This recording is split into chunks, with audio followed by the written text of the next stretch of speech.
How can the world's richest country run out of money and shut its doors?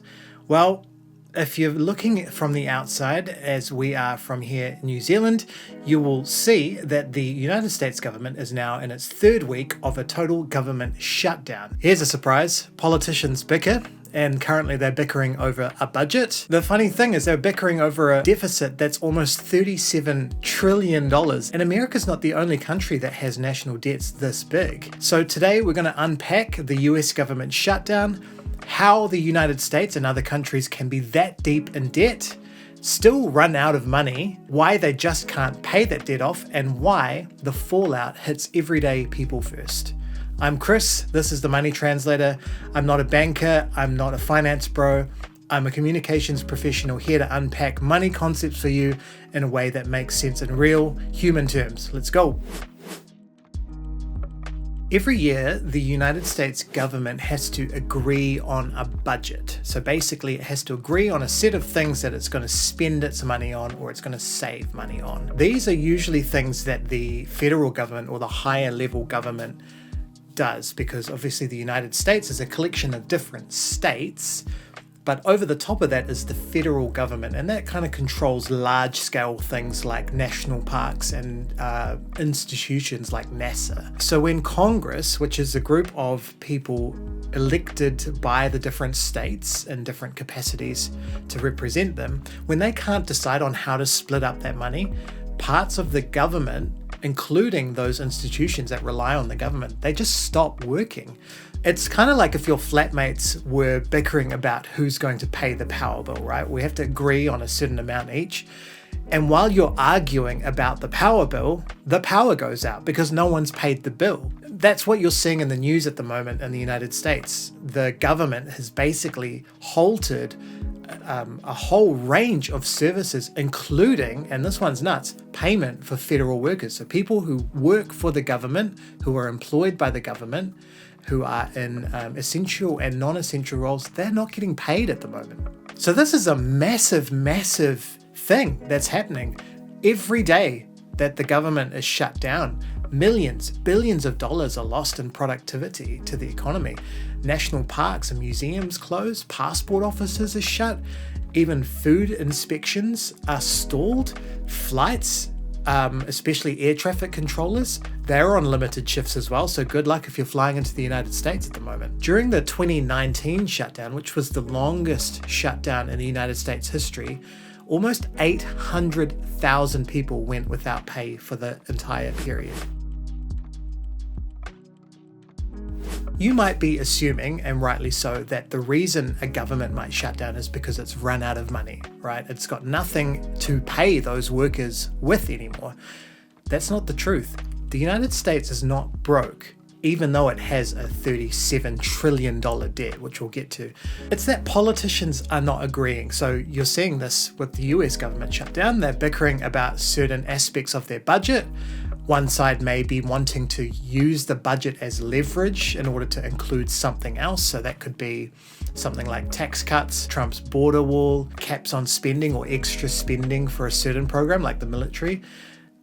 Whatever issue of the year it is, and generally is a political thing. I think this shutdown in particular is about healthcare. There are certain aspects of the healthcare system, which is completely and utterly perfect in the United States, by the way, that Democrats are attempting to retain aspects of, and the Republicans are trying to strip away. So that's the tension there. I think they're bickering about healthcare at the moment. And then looming over the top of all this is something called the debt ceiling. So America, alongside a lot of other countries too, it's not just America, but it's borrowing a lot of money. So this debt ceiling is basically like the country's credit card limit. So it's the upper limit of what they can spend. And every year, Congress, the decision-making body of the United States, has to vote in order to raise that ceiling so the government can borrow more, basically allowing the government to continue to be able to service this debt, to pay bills back. So if they can't agree to raise this debt ceiling, then they legally can't borrow any more money. And if they can't borrow any more money, they can't service some of the aspects, the things that they're putting into the budget. So technically the US isn't running out of money, it's running out of permission to spend money. Alright, so before we continue, I think it's really important that we put this number into perspective, because $1 trillion, $37 trillion, is an absolutely obscene number. Alright, so let's put it this way. If 1 million seconds is equal to about 12 days, 1 billion seconds is equal to 31 years. All right, with me? 1 trillion seconds is 31,000 years. So just have a think about that and then times it by 37. And that's the level of the United States debt right now. This is representative of decades, 10, 20, 30, 50 years of national borrowing. Okay, so it's cumulative, it's built up over time. And every year, the ceiling's raised, so that number gets slightly higher. You'll see ebbs and flows, ups and downs with that number as well, particularly depending on which president is in the seat at the moment. You'll see presidents who want to lower the national debt, and on the other side, you'll see presidents who want to spend more money on certain things. So this number does go up and down, but it's not cash in the bank. It's mountains of promises that are spread across decades. Okay, $37 trillion, easy. Let's think of that 37 trillion like a household would talk about their budget. So it brings in money through taxes primarily.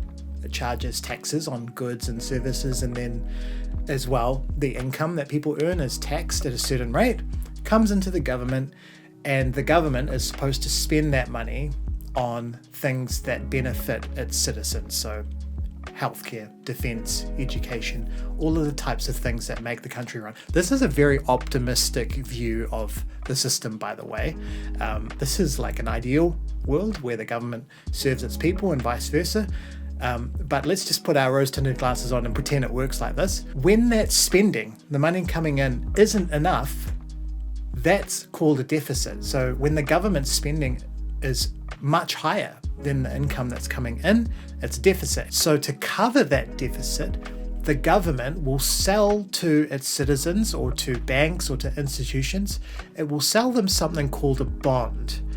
A bond is kind of like an IOU. So the government sells this bond to, let's say they sell it to me. I'm buying a government bond. They say for $1,000, we'll take that $1,000 from you, and then over a year, we'll pay you interest every month. So we're going to pay you $100 interest, which is a great return, right? And then at the end of the year, we'll give you your money back. In that year, the government can spend my $1,000 on whatever it needs to. So it takes all of that bond income, all of the tax income, and spends it on stuff. Add up all of these bonds, these IOUs, and you get the national debt. Now over $37 trillion in the States. So outside of bonds, you might be wondering where this money is coming from, right? So not every individual, like I'm not buying $37 trillion worth of bonds. So it's mostly citizens, but it'll be things like pension funds. So they'll buy bonds in order to pay people's pension. Insurance companies will buy bonds, banks, even the Federal Reserve. And I did a video about central banks here, which you can check out. So when people say something like we owe it to ourselves, well, in this case, you literally do. So even during or after a shutdown, the debt will continue to rise because spending and the income that's coming in, the revenue, it's almost never balanced. Tax cuts, wars, healthcare, relief from disasters even, it all adds up. And the truly infuriating thing is that fighting over whether to raise the debt ceiling doesn't fix the fact that the debt is increasing. It's just delaying payment of bills that are already well past due. But Chris, I hear you asking, why not just pay off the debt? Well, firstly, as we've established, $37 trillion is an absolutely ginormous number, all right?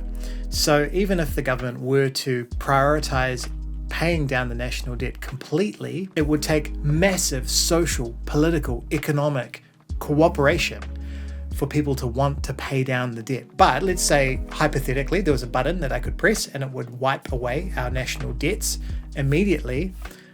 All that would do is remove a massive amount of money out of the economy. That means everyone has less access to money. So businesses would have less cash, jobs would vanish, the financial system, the global financial system would lose access to one of its safest investments, which is the US bonds market.